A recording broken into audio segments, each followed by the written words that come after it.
In this video, I just want to discuss a little bit about something called prepaid financial services. And if you're getting carers in, for example, so your ME or your fibromyalgia or anything really, but in this context, I'm just dealing with ME, as people know who follow this channel about Miranda, and that she's been very ill for about 10 years now.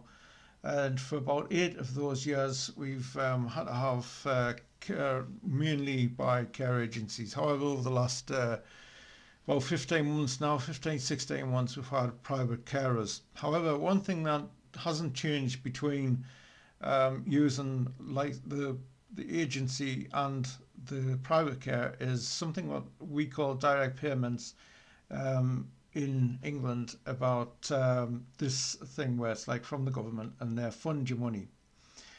And of course that depends on how much money you have yourself, but usually what happens is that they put direct payments puts money into your account, which are a government body, and you pay either the agency or use this thing called prepaid financial services.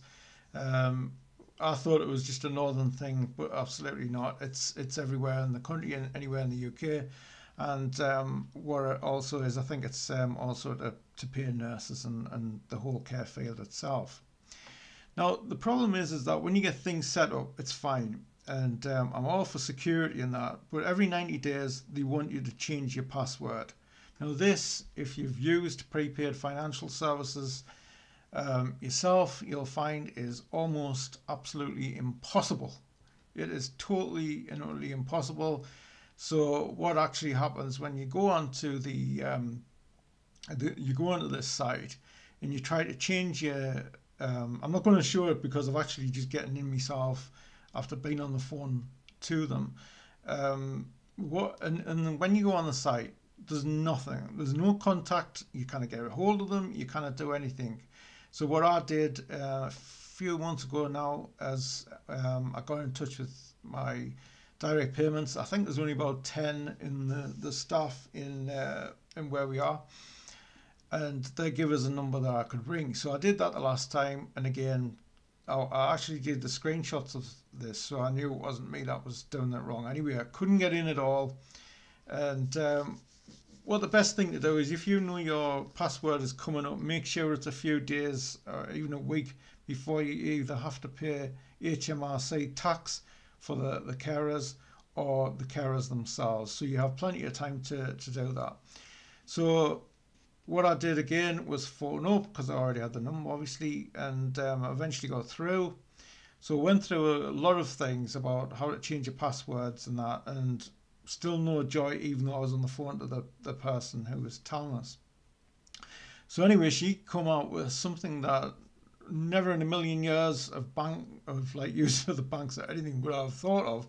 But what it is this, and it's this is just a little tips how to do it. I'll actually put their phone number in as well, because you kind of, I've never seen any way of doing it. I think they changed over to an Australian company. I think maybe at the back end of 2019, but around that period. So anyway, you see this, and is this F10, I think? Yeah, so that's F10, so I'm in there. So at the top, my name, Nigel Brewster, £22 $, which is absolutely what they tell you to do. So it's between 8 and 20 characters, numbers, lowercase and uppercase, and you know, some like dollar and a pound sign.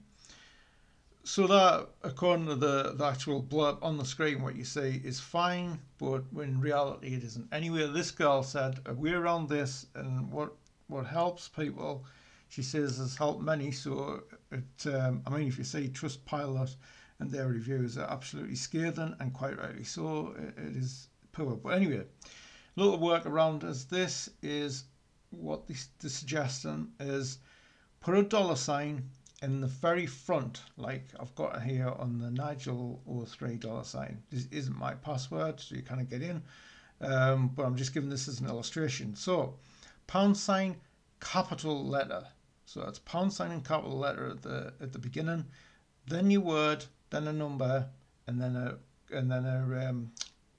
£sign at the end.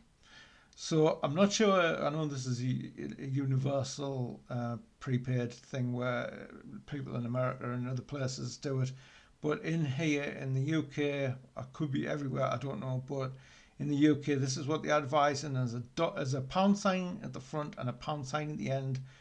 One uh, uppercase and the rest lowercase, and your number. And so I hope that's going to be of benefit for you because it could save loads of frustration. I wished been told about this before. Um, I mean, I've spent hours and hours and hours of like absolutely banging my head against this thing. Not so much this time because I had plenty of time to pay the girls and that. So anyway, I hope you find this interesting. As I say, I'll put the number of prepaid at the bottom of this in the comments, and I hope you find something there that is practical. That if you have people caring for you, or you know, like sort of a carer and setting it up for somebody else, and this is maybe something that you could, you know, little tip there. So thanks again for watching.